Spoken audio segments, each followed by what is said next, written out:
भाई की त्याग बहन के लिए। शहर से थोड़े ही दूर पर एक गांव था जहां अमित नाम का एक लड़का रहता था। अमित एक बहुत ही होनहार लड़का था जो हमेशा ही ईमानदारी के साथ अपनी पढ़ाई पे ध्यान देता था और हमेशा अपने पिताजी के काम में भी मदद करता था। ऐसे तो बस सिर्फ 12वीं कक्षा का छात्र था, लेकिन फिर भी उसमें गजब का आत्मविश्वास था कि वह अकेले ही अपने पिता का काम संभाल लेता था और साथ में पढ़ाई भी कर देता था। अमित की माँ का देहांत 3 साल पहले ही हो चुका था और उसकी एक छोटी बहन थी जो स्कूल जाती थी, लेकिन कभी कभी इसे भी स्कूल से छुट्टी लेनी पड़ती थी क्योंकि अमित के पिताजी सही समय पर स्कूल का फीस जमा नहीं कर पाते थे। छोटी बहन को पढ़ाई का शौक नहीं था, लेकिन फिर भी अपने भाई के कहने पर पढ़ाई करने लगती थी। एक दिन छोटी बहन के पड़ोस में रहने वाली उसकी सहेली ने उसे अपने बर्थडे में आने के लिए रेड कलर की कपड़े पहन के आने बोला। बहन बार बार जिद कर रही थी कि भैया मुझे नई ड्रेस खरीद कर देना, कल मुझे अमृता के बर्थडे में रेड कलर का पहन के जाना होगा। ऐसे में अगर मैं नहीं पहनूंगी तो लोग मेरी हंसी उड़ाएंगे, मुझसे कोई दोस्ती नहीं करेगा। अमित: अरे ड्रेस से क्या लेना देना, तू बस उस पार्टी में जाकर मज़े करके आना। बहन रोते हुए: नहीं भैया, मुझे तो वही ड्रेस चाहिए, नहीं तो बर्थडे में नहीं जा पाऊंगी। अमित अपनी बहन से बहुत प्यार करता था और इसी वजह से उसने अपनी बहन के लिए नई ड्रेस लेकर दे दी। लगभग 2000 रुपये की थी, जिसके लिए उसने अपने दोस्त से उधार भी लिया था। ऐसे तो वह बहुत ही स्वाभिमानी था, लेकिन अपनी बहन के आगे वह कुछ भी नहीं कर पा रहा था। अमित के पिताजी: तू अपनी बहन को बिगाड़ते जा रहा है, दिन ब दिन उसकी ख्वाहिश बढ़ती ही जा रही है। देख बेटा, उसके अंदर भी तो यह समझदारी होनी चाहिए कि वह अपनी मजबूरी को समझ सके। हमें इतने पैसे वाले नहीं हैं।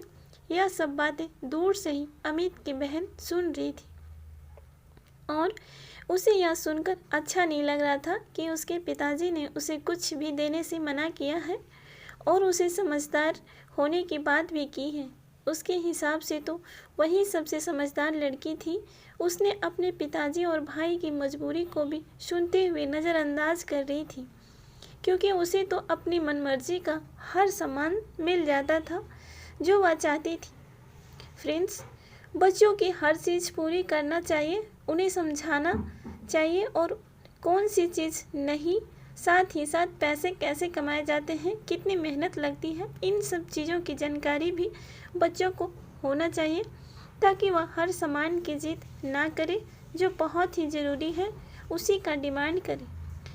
अमित दिन भर अपना काम करता और रात में पढ़ाई किया करता था। वह अपनी पढ़ाई को छोड़ना नहीं चाहता था। यूं ही एक दिन वह पढ़ाई कर रहा था, अचानक उसके दोस्त राजीव का फ़ोन आता है। राजीव उसे कल होने वाली पार्टी में चलने के लिए कहता है। राजीव: अरे चलना यार, वैसे भी तो तू रोज़ रोज़ काम करता है, कभी हम दोस्तों के लिए भी समय निकाल लिया कर।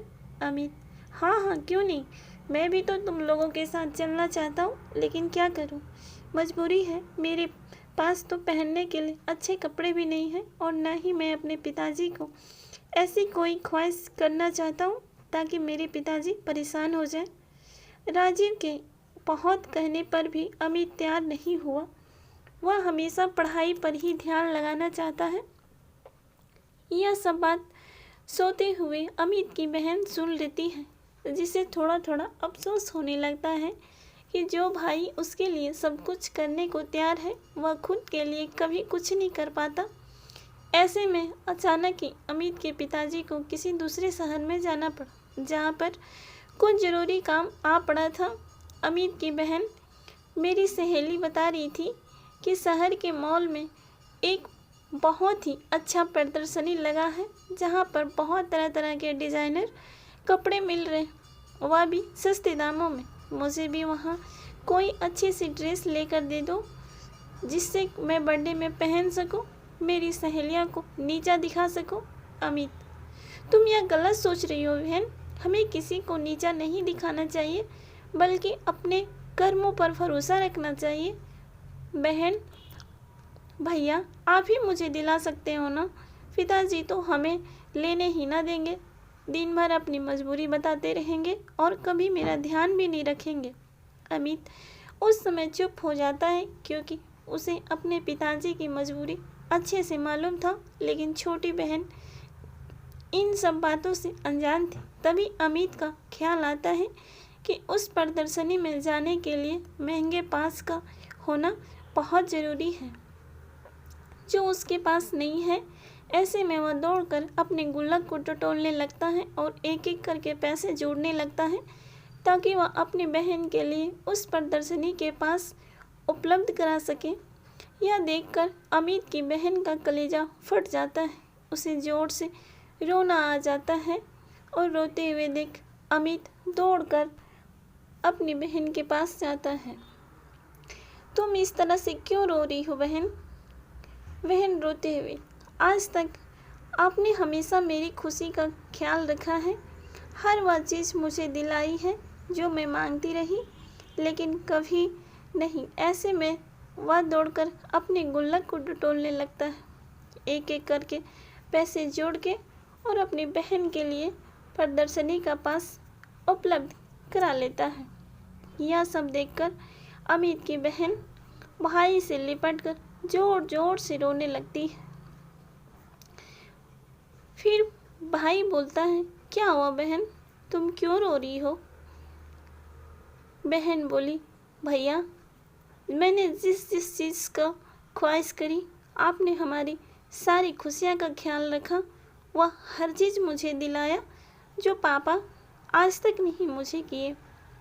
मैंने आपसे यह नहीं पूछा कि आखिर आप इन पैसों का इंतज़ाम कहाँ से करते हैं, लेकिन आपको एक एक रुपये जोड़ते देख मुझे बहुत दुख हुआ कि आप मेरी खुशियों के लिए इतना कुछ कर सकते हैं, लेकिन मैं हमेशा स्वार्थी बनी रही। अमित, अरे इतना सोचने की ज़रूरत नहीं है, आखिर मैं तेरा बड़ा भाई हूँ, मैं नहीं करूँगा तो कौन करेगा। बस उसी वक्त अमित की बहन दौड़कर अपने बैग से एक चीज़ निकाल कर लाती है और अमित की आंखों में हाथ रखने कहती है, अमित आपके लिए कुछ लेकर आई हूँ भैया।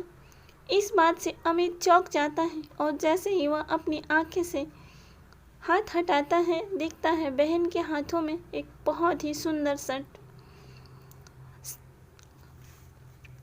अमित आश्चर्य से, यह तो बड़ी महंगी लगती है, पर तुम कहाँ से लेकर आई हो बहन? आपने जो मुझे थोड़ी थोड़ी करके मेरे खर्चे के लिए पैसे दिए थे ना, मैंने उसे ही जोड़ कर रखा था कि मैं उससे अपने लिए कोई अच्छी ड्रेस खरीद लूँगी, लेकिन जब मैंने आपके दोस्त की बात सुनी और आपने उस पार्टी में जाने के लिए मना कर दिया, बस मैंने उसी समय ठान लिया था कि मैं आपको एक खूबसूरत सी शर्ट लेकर आऊँगी और आपको गिफ्ट करूँगी। उम्मीद करती हूँ आपको यह शर्ट पसंद आई होगी भैया। अमित खुश होते हुए अपनी बहन को गले से लगा लेता है। अरे यह तो बहुत सुंदर है पगली, मैं तो सोचा भी नहीं सकता कि मेरे लिए कोई इतना भी कर सकता है। बहन भावुक होते हुए, यह तो मेरी तरफ से एक छोटा सा तोहफा है भैया, लेकिन आज तक आपने जो मुझे प्यार और सम्मान दिया उसकी तो कोई भी तुलना नहीं की जा सकती। अब मैं हमेशा आपका और पिताजी का हाथ बटाऊंगी और कभी भी फिजूल खर्च नहीं करूंगी। वह बात सही है ना, जितनी चादर होती है हमें पैर उतनी ही फैलाना चाहिए। बहन की समझदारी भाई को बहुत अच्छा लगा और यह सुनकर अमित की आंखों में आंसू आ जाते हैं। तभी पिताजी वहां खड़े होकर उन दोनों को देखने लगते हैं। यह पिताजी की आंखों में भी अमित के साथ बहन के लिए भी गर्व के भाव आ जाते हैं। वो दोनों बच्चे को गले से लगा लेते हैं। खुशियाँ हमेशा छोटी घटनाओं, छोटे मोमेंट में छुपे होते हैं। कभी भी लाइफ में किसी के लिए कुछ बड़ा प्लान करने की बजाय किसी के लिए एक छोटा सा प्रयास भी बहुत मायने रखता है। किसी के लिए एक बड़ा महंगा उपहार खरीदने की बजाय किसी के साथ 2 पल बैठकर उससे बातें कर लेना भी एक बहुत बढ़िया उपहार होता है। लाइफ में कभी कभी ऐसा भी होता है कि किसी को हमारा महंगे लाखों के गिफ्ट में कोई भी इंटरेस्ट नहीं होता, उनके साथ सब एक शाम गुजार ले, वो भी बहुत होता है। लेकिन बदलती दुनिया और इस जीवन की आपाधापी में हम इतने मशगूल होते हैं कि किसी को अपना समय भी नहीं दे पाते हैं। जहाँ तक मेरा मानना है कि किसी के लिए किसी का सबसे बड़ा उपहार किसी का वक्त देना होता है, और कोई भी किसी को जब अपना वक्त देता है तो वह उसको सिर्फ अपना वक्त नहीं दे पाता, वह अपने जीवन का एक हिस्सा या ऐसे कहें तो वह अपना जीवन दे देता है। जीवन में सबसे ज़रूरी अपने लोगों के साथ अपना समय बिताना और उनके सुख दुख में शामिल होना, यही तो जीवन है। इससे इधर कहीं जीवन छोड़े।